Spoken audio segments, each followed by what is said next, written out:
Hello and welcome to ETAuto. Today we have Mr. Vinnie Mehta. He's Director General of ACMA. So we'll talk about Component Show 2020. So how has been the response from? I think the response to the Auto Expo components has been phenomenal. In fact, it's overwhelming. This is the largest ever auto components show that we've had. And what is even more exciting for us and overwhelming for us is that in a downturn year, we have grown more than 25%. This year, we have about 1,500 players who are displaying their products. And we have 7 international pavilions, of which 6 of them are traditional pavilions. But Turkey is a new entrant. We have the traditional players such as Germany, UK, South Korea, Taiwan.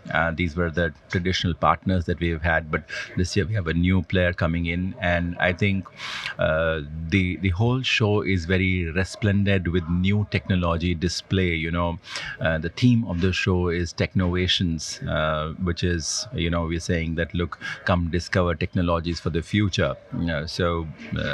And we are very impressed by the footfalls. We thought that we will get, based on our last year, we thought that we'll get about 100,000 people coming because it's a pure B2B show.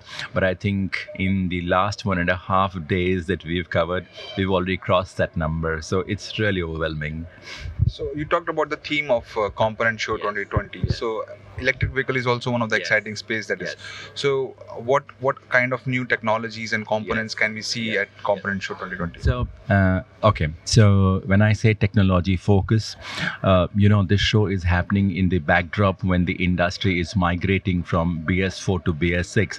And as you all know that we are BS6 ready, and not a single vehicle manufacturer has complained that the component industry did not support them well. So this show is all about the confidence of the component industry, of their technological advancement, of their leap in faith, because we've moved from one generation of emission norms to another generation. What you will see here is you will see a lot of engine parts that are moved to BS4. You will find a lot of emission solutions for the future. What you will find is a lot of safety, because government is pushing safety very, very hard. You will see that.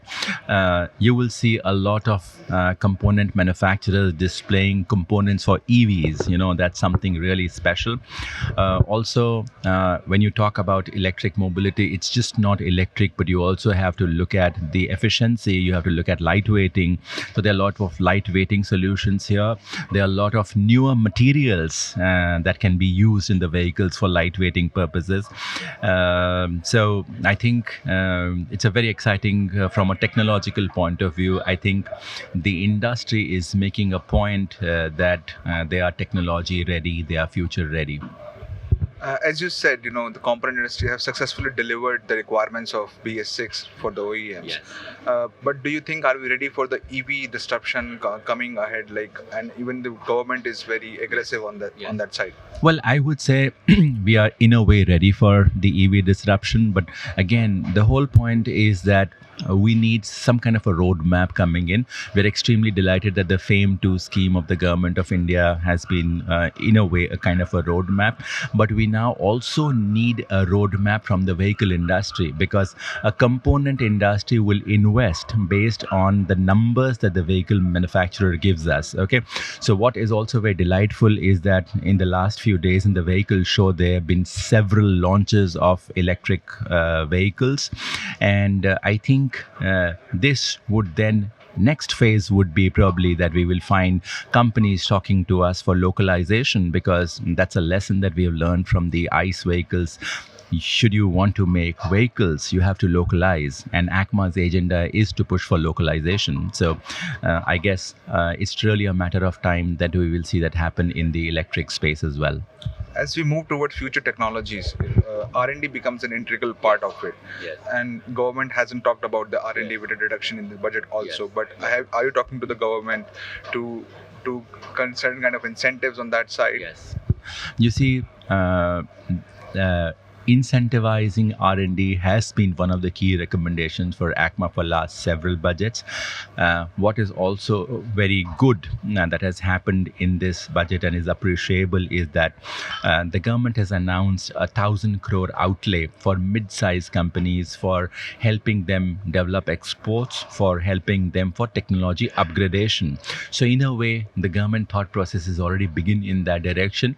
We will work closely with them to make sure that it deepens further. And I think we have begun in the right direction. Yes. Honorable Road Transport Minister Mr. Nitin Gadkari today announced that the scrappage policy on its way. In the next 15 days, it may be announced. What's your view on that, and will it help the auto component industry as well? Yes, I think you see the fate of the component industry and the vehicle industry. You know, we are all tied to each other, right? And at this juncture, we desperately need demand generation measures. So I think that's the scrappage policy is something that is long awaited, especially for the commercial vehicle industry, you know, because the commercial vehicle industry is really very badly stressed out. So it's very important that the government very quickly comes up with a scrappage policy so that it'll address two things. One, it'll create demand, but that apart, you know, the vehicles that will be sort of moving out of the roads, there'll be a replacement demand, and the replacement demand will be of the next generation vehicles. So the BS6 vehicles are far better than the BS1 and the BS2, which is 15 years old, vacating the roads. So you'll be killing two birds with one stone. And I think we need to do that very quickly. What are projections for auto component industry in next 2 to 3 years? What CAGR it will grow?